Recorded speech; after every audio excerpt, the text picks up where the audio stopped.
Julia, welcome to our next podcast. Hi, thank you so much for having me. So happy to have you here. Tell us a little bit about yourself.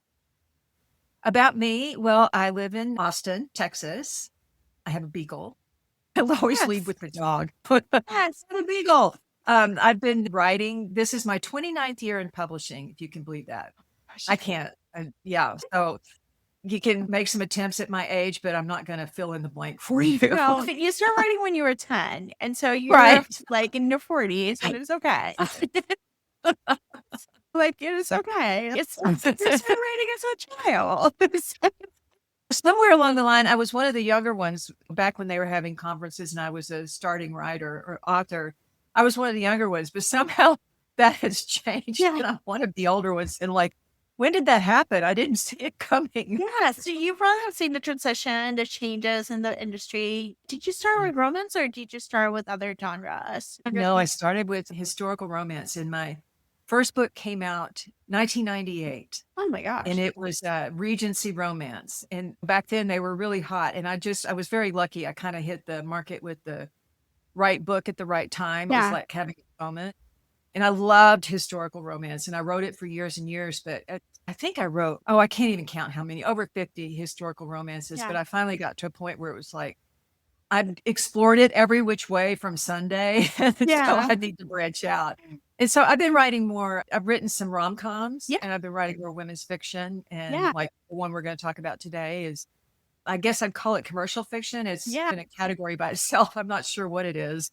Yeah, so you probably have seen the shift because obviously historical romance is going in like a place of transition that's been happening over the past couple of years. I think with the end of mass market paperbacks and all those different things, but also like a lot of people are revisiting our old school, what we consider old school historical romances, which is the 90s, which you were part of it.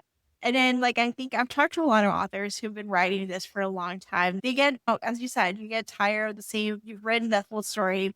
You feel like you've run to end and trying to expand your challenges as a writer and trying different genres and trying different things. And so it's a pretty common thing to see, like, trying fiction or trying women's fiction as opposed to straight up romance. Especially after that many years, because none of us stays the same. And so my taste and my reading interests have changed over that time too. Yeah. So talk to us about what other entry points would you consider from your end for the readers to look at your backlist? Obviously, historical romance is one of them, but you can suggest like maybe doing some of the romance or some of the women's fiction.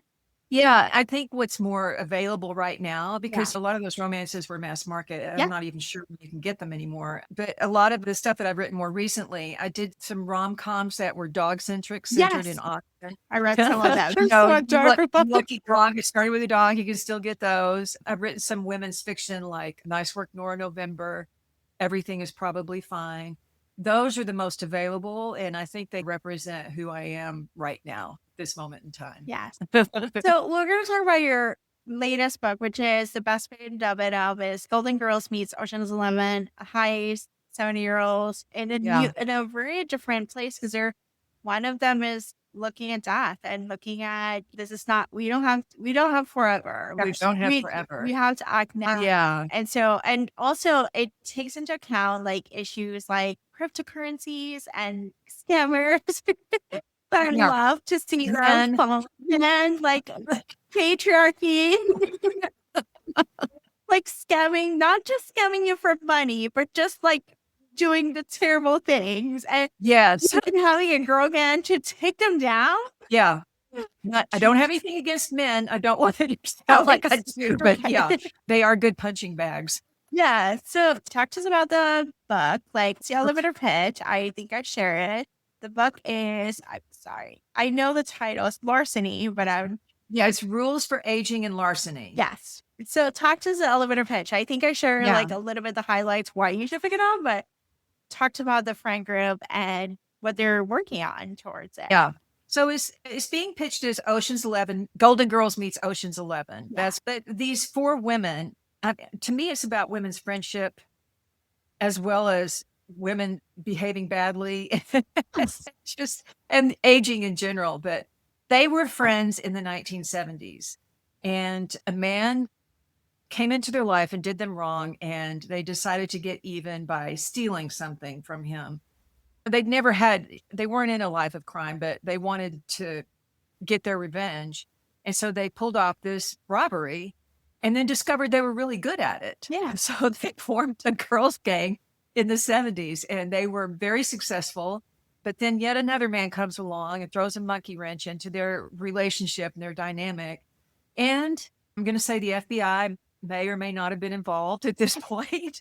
And they split up and they go on the run. And so they don't see each other for 50 years. And they go on to have families and live like all the rest of the women in the world. But one of them she learns that she has a bad health diagnosis and she's trying to decide, like, I think so many people do when you get a diagnosis, what's the right path, especially they're in their 70s now. Do I want to spend the rest of my life undergoing treatment? Or do I want to relive some of my youth and get my friends back together? Because those women were so important to each other, even though they haven't seen each other in years and years. And I find that to be true too, personally, that some of the friendships I formed early on in my life are still very important to me. And some of them I haven't seen in a long time. And in fact, when we were planning a book tour, one of my really good friends from high school lives in one of the cities, and I reached out to her. I haven't seen her in decades, so we're going to get together. But those relationships just don't die. Yeah. And so it's about the four of them getting back together, but they're in their 70s. And what are we going to do? And one of them happens to know somebody that needs to be brought down a peg, another man. It's the crypto king. Yes. And so they decide we're going to knock off his casino. Which sounds ridiculous with women in their 70s. Yes. I'm laughing at it. But they have some things going for them.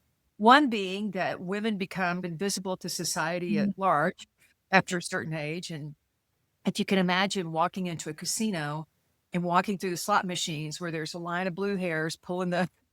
If somebody said there was a robbery, did you see anything? And you'd think, you saw all these women that look pretty much, you don't notice them because they're older. And so they have that going for them.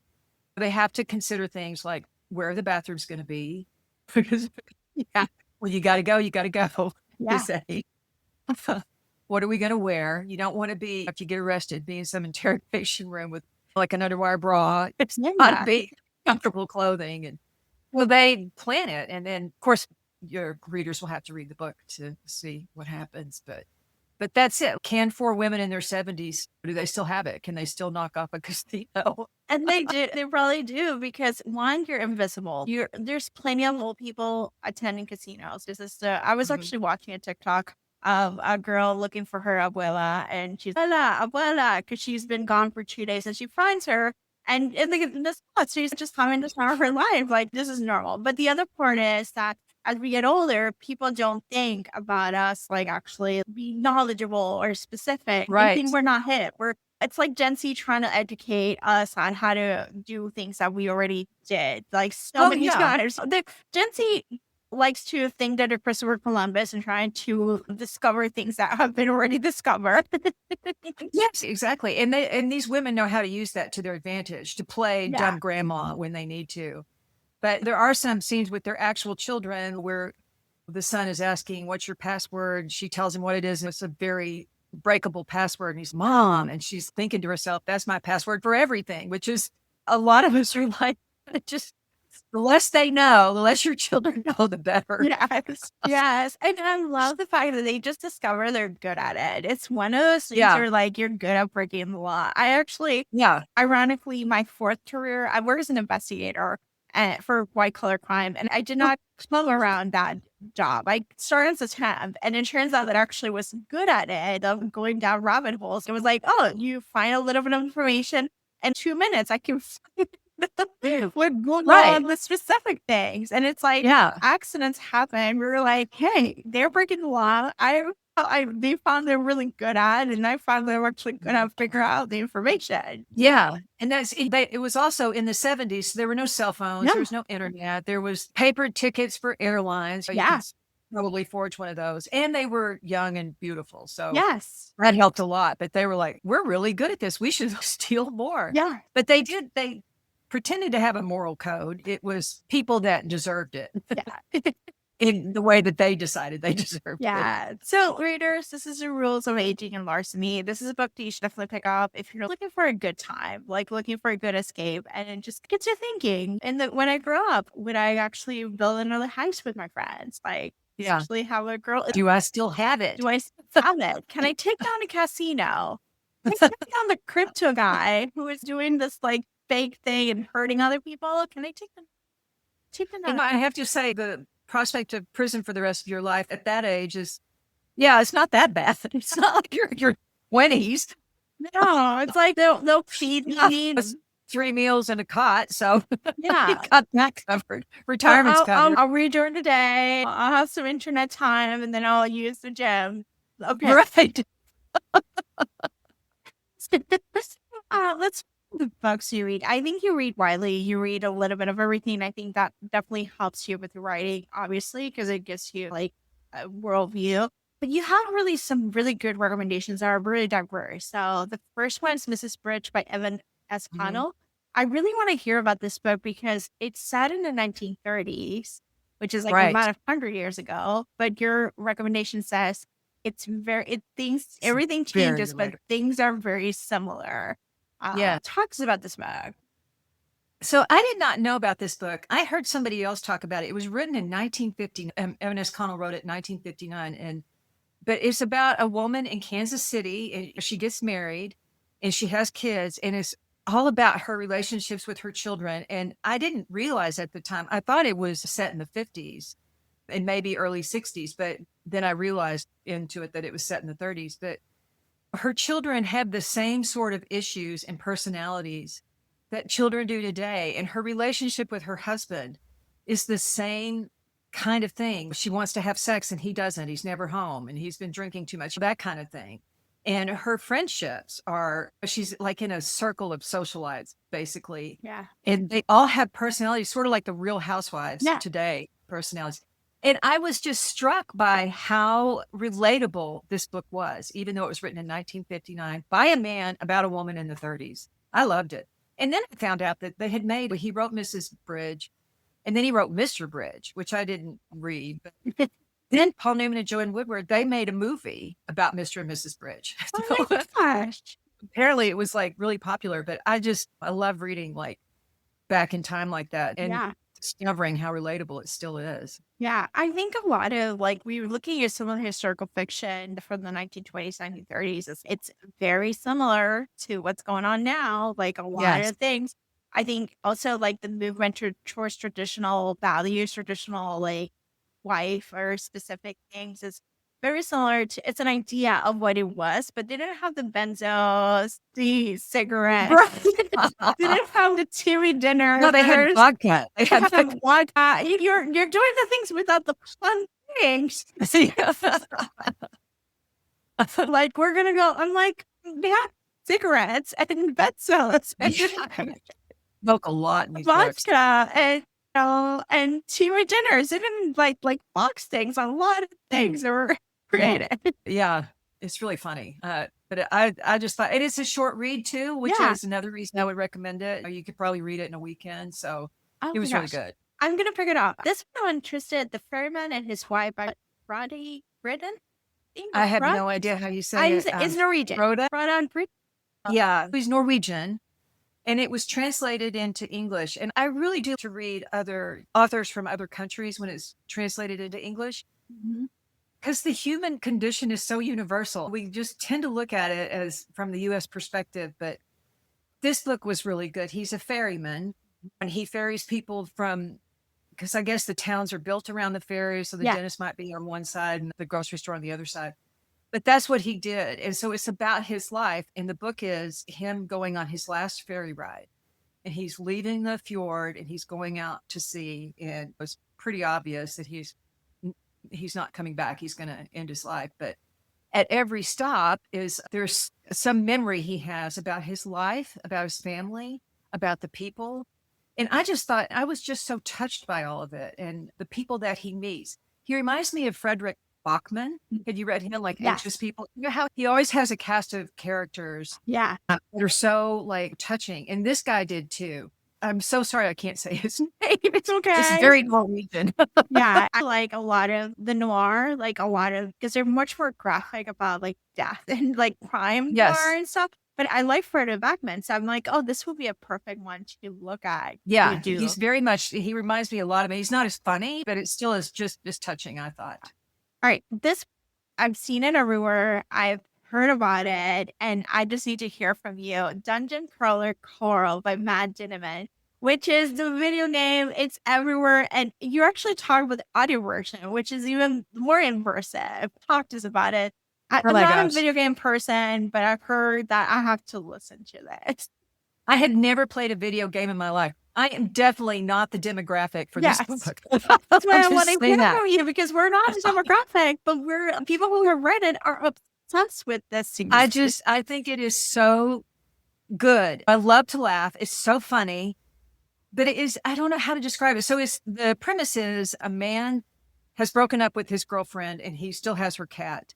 And the cat gets out of his house one night. He's waiting to transfer the cat back to her, whatever. And he goes to get the cat outside, but something happens. And suddenly the world is, you have like 7 minutes to get in through a portal before the world is done. And you have to live in this portal if you want to survive. So he grabs the cat, but he's wearing like boxer shorts and his girlfriend's Crocs that don't fit his feet. That's all he's got on. And he's got this cat. And they run into this portal and find out that it's like the universe's video game. Like somewhere out there are spectators and there's levels that he has to compete. So he and this cat who she gets a power where she can talk and she's hilarious, but they're racing through these levels like you would on a video game. In fact, I had to ask my grandson about some of the terms, like an NPC is a non-playing character, like they're just characters in the game and not one of the ones that are, because he uses some of that jargon. Yeah. It's just there's a lot of, they run into a lot of people. It's really funny.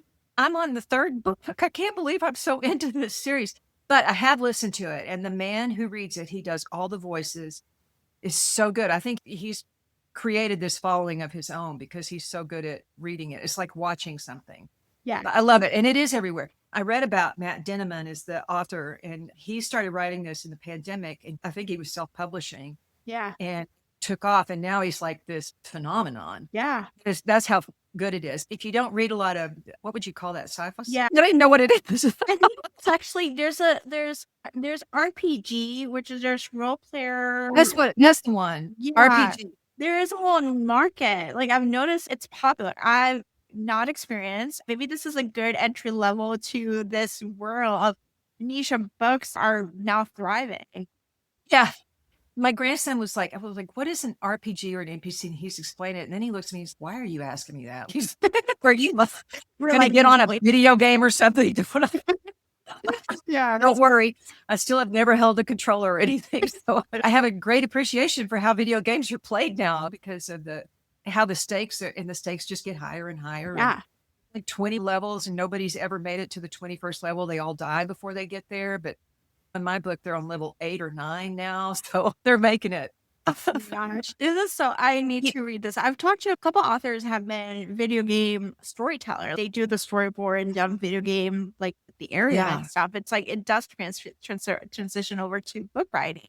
So I'm actually curious to hear from a video game standpoint the intensity because it's probably you're just like feeling like the suspense of what's going on. Yes, but you got to get to the next level or you're going to die. Yeah. Like this is a different kind of death. So I love it as a mature woman. I love this series. Yes. All right, the final book is Jane and Jan at the End of the World by Colleen Oakley. I actually love this book because they're about to talk about divorce and anniversary dinner, and they get taken home. At a dinner, and one of them says, I want a divorce, and the terrorists break in.